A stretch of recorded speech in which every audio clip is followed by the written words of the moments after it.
Hello and welcome. You're watching NewsX. I'm Devika Chopra.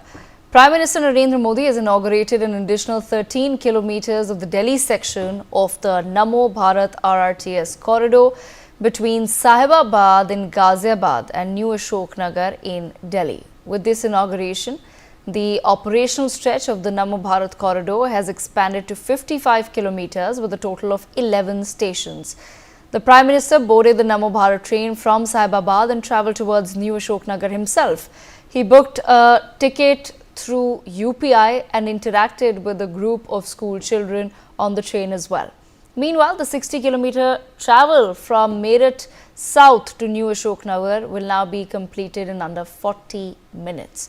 The Namo Bharat rapid transit system is poised to be a game changer. The 55-kilometer RRTS corridor from New Ashok Nagar to Meerut South with 11 stations is now operational.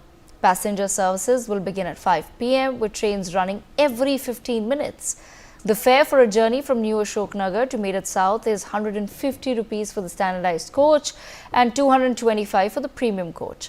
It offers comfortable seating to passengers with adequate legroom, overhead luggage and racks.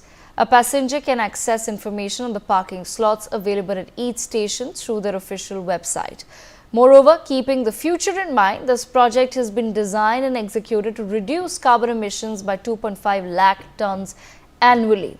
The question clearly is, how does this project intensify a shift from the use of cars to possible transport via trains? We take this question and many others forward with our guest. Joining me on the broadcast is Mr. Prempal Sharma, former Executive Director of the Railway Board. We have with us Sudhanshu Mani, creator of Train 18, V.K. Agnihotri of the RTR Railway Board as well, and Dr. Sharat Kohli, Senior Economist, with us on the broadcast. Let me begin with Mr. Sudhanshu Mani. Mr. Mani, how crucial is this infrastructural addition to India's already rapidly expanding transport service system? Good evening. So you have described the advantages and the features. It is indeed very significant. There is a couple other aspects which are very important. You see, this project, give or take some months, has been completed in a, I'll not say record, but as per its timeline, which is rather rare in metro and other high-speed line cases. And it happened because the project team identified and took steps for mitigation of risks. And second is, it has leveraged digital tools in project management. So these things have helped. It is very significant. There is another thing which stands out. It has taken care to prioritize the needs and comfort of commuters, not only in the train, but over the ease of construction, they have preferred locating the RRTS stations near existing infrastructure, such as Indian Railway Station, ISBTs, metro stations with 2 metro lines. So, although it created difficulty during construction because of tunneling requirement and so on, but this is an outstanding feature. And another important feature has been that it has to deal with multiple states, if we count all the 3 corridors. In this case, also Uttar Pradesh, Delhi, and so on. So, which means engaging with numerous stakeholders and multiple approvals and NOCs, and all that has also been handled in time. And I would like to also mention that not entirely like metro, but somewhat close to metro, it has gone through densely developed urban environment. So that creates a challenge in terms of land availability, which was mitigated at planning stage itself by making the alignment to minimize the land footprint. So go right of way of highways and available land owned by government agencies. So as a high speed, high frequency, high throughput rail-based system, I think its development is very significant. Okay, let me bring in Sharat Kohli into the conversation as well. Sharat, what really do you foresee will now be the impact of some of these transport services that are being rapidly added. Yes, we have a lot of conversation regularly about the highways that are being added and the speed at which road transport is being transformed in India. But it's also ultimately it boils down to some of the other services that the government now ought to offer the public at large. And a huge part of that, of any big metro cities, has always been the availability of high-speed trains. So how do you foresee that this could have potential? What sort of impact do you think it could have on the way we not only commute between cities, but how, in a way, economics of it also diversifies and goes from one city to the other? Good evening, Devika. Good evening to my fellow panelists and NewsX viewers. I think this is going to be transformational. And for the simple reason, I mean, if we look at the Delhi region as such, the population of Delhi at this point, although we haven't seen a census for a long time, is about 2 crore plus. You take the metros, which is Faridabad, Gurgaon, Ghaziabad, you take into fold, it crosses about 3 crores. Now, the population of Meerut city, from where RRTS, starts, the population is about 2 million, or maybe a little bit here and there, because as I said, the census is not there, but we are making an estimate on the basis of the last census and the addition to the population thereafter on a per annum basis. So I think the biggest problem which Delhi NCR faces at this point of time, as me and you talk, is pollution, environment.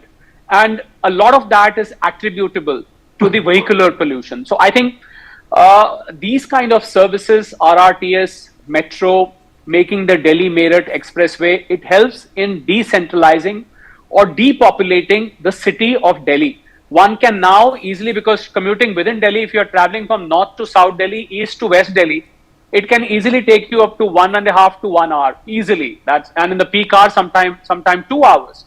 Whereas commuting from Meerut to Delhi, which typically takes about 2 hours, you drive through Delhi into Ghaziabad, onto Muradnagar, onto Modi Nagar, and then you reach south of Meerut.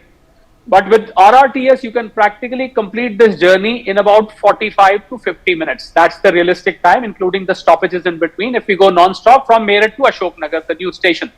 So I think bringing down the commuting time helps a Delhiite in not deciding to be in Delhi and not trying to use his vehicle, and instead of living in a part which is more economical, where the cost of living is lesser, in Meerut, I can very well stay in Meerut or Modi Nagar or Muradnagar or Ghaziabad and still be working in Delhi. So I can have the best of both ends. I have a low cost living and an open living in Meerut or one of these places, and I could still have the benefits of being in Delhi. So that to me is the first takeaway. The second takeaway is that if we are looking at a developed India in 2047, these services are imperative. To have between metro and the national railway service, there was nothing in between. There was a huge vacuum. Whereas if you travel to developed countries, Devika, you find multiple levels of railways functioning, at different stages.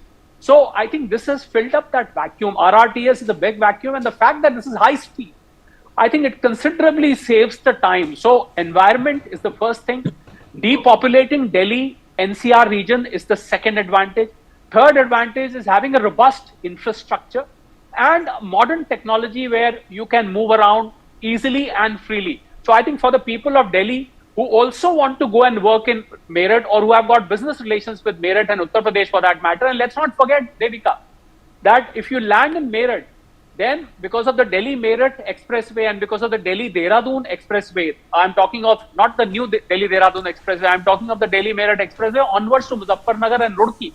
I think it will bring the government and the state or the economy of Uttar Pradesh closer to Delhi, because from Muzaffarnagar one can reach in half an hour Meerut, and then from Meerut to Delhi is 40 minutes. So it's not just Meerut who's going to benefit by this, it is the entire western UP which is going to get connectivity now. You will see that this service is going to become very, very popular, because there are billions and billions of people who travel every day or who are not able to travel. If you look at the traffic on this stretch, traffic volume in East Delhi is very high. And most of those commuters are from Western Uttar Pradesh, coming from Ghaziabad, coming from Meerut, Modi Nagar, Muradnagar, Bulandshahr, all those surrounding areas.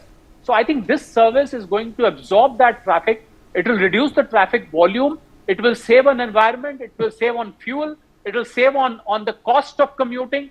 And it will help in overall development of the economy. So I think Prime Minister has given a clear message that this government means business. And when it says means business, it means development. It doesn't just believe in talking and making loud, promises. It believes in delivering. And these projects, as Mr. Mani rightly said, they are not very easy to execute. I have seen this project being developed. I am a frequent traveler between Delhi and Dehradun.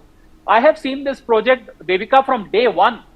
And the very first thought which struck me was that how are they going to build a line on such a thickly populated and such a sensitive area where there were farmers' land, there were industrial land, there were residential areas. But I think having completed this project has brought me a lot of pleasant surprise, I would say, because it was a very tough task to execute. So hats off to the government and hats off to all the agencies who have supported. In fact, there's a lot of a loan which has been taken from Japan and other places. I think I would like to congratulate all the agencies and governments involved in this for having completed this project. And only time will answer, Devika. And only those people who suffer day in, day out because of this commute will answer as to how this has transformed their lives going forward. Over to you, Devika.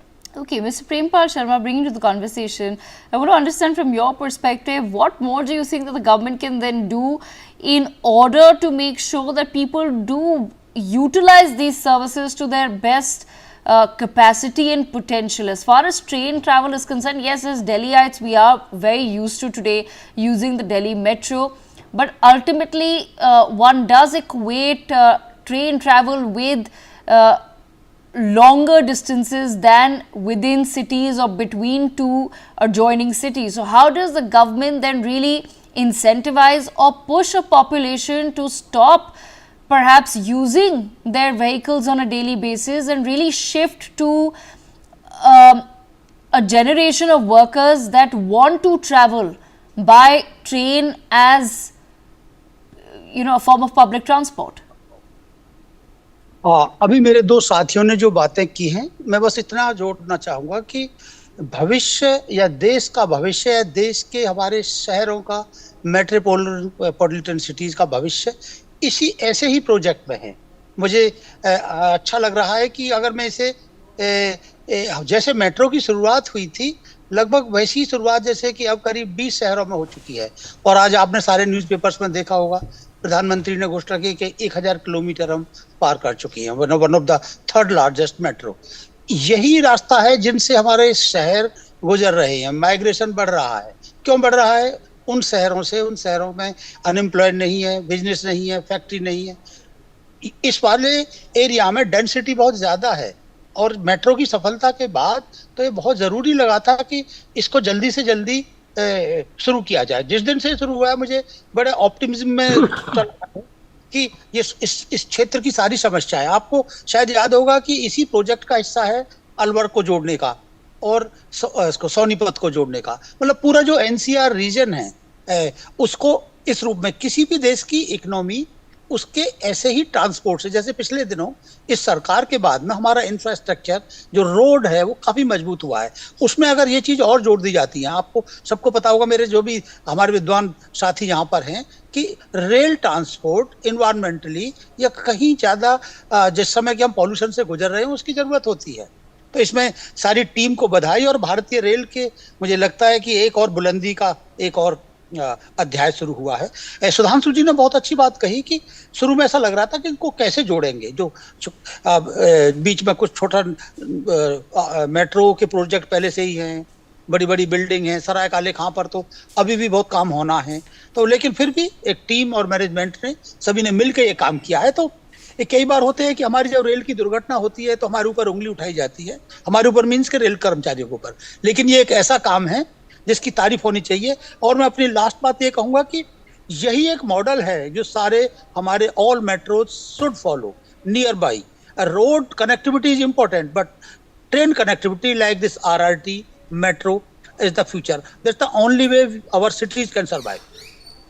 Okay, I want to take the same question with Mr. V.K. Agnihotri. Mr. V.K. Agnihotri, how do you think the government can incentivize and make transportation via railways a little bit more appealing to a younger generation of workers? Hello? Yes, Mr. V.K. Agnihotri, can you hear me, sir? Yeah, Agnihotri speaking. So, are you Were you able to hear the question? No, this RRTS is a very necessary step in connecting people to their workplace, and I am sure the RRTS development will help people to tier by towns and come and work in Delhi.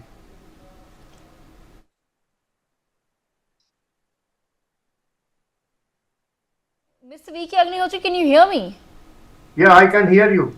Okay, so I just want to understand from you, what is it that the government can do to now further incentivize? Yes, the government has done its bit by creating these systems. They've spent thousands and thousands of crores to put this train line together, but the next step is to make it a part of our lifestyle itself. The fact that we want to be able to use train transportation as a daily system of commute. No, railway transportation between nearby cities of Delhi is very, very important step, because within Delhi enough transportation system has been developed, but people cannot all live in Delhi, and they have to live nearby towns also. So when they live in nearby towns, they should have mobility and quick actually availability at their workplace. Okay, let me bring in Sudhanshu Mani back into the conversation. Sudhanshu Mani, how do you think that this sort of an infrastructural development, I asked the same question to Sharad Kohli, but I want to understand your perspective on it as well. How do you view or foresee the economic impact of some of these infrastructural projects that the government is delivering? Yeah. So first thing is, rail transit project anywhere in the world does not pay back the investment anywhere. It has to be subsidized in some manner. So it is the economic angle which we have to see, not financial angle of the project alone. Even Indian Railways, as you know, it prints on tickets that 55% odd is paid by the railways and only 45% is being paid by the passenger. So now coming to having given all the congratulations and praised the project, deservedly so, I would bring in some caveats. Number one, the project has been sanctioned based on a ridership realization of 8 lakhs per day. And where are we? We are around 10 to 15,000 per day. No, of course, the project, the whole line is not completed. But looking at the way it is being patronized today, I don't think 8 lakhs will be realized very soon. So that is something to think about, number one. How can that be increased? Number two, the fare is somewhat more than metro. If you see it, average it out, it will be around 2.5 rupees, 2.5 per kilometer, whereas metro can vary from, if it's very long distance, rupees 1, otherwise even rupees 5, so between 1 to 5.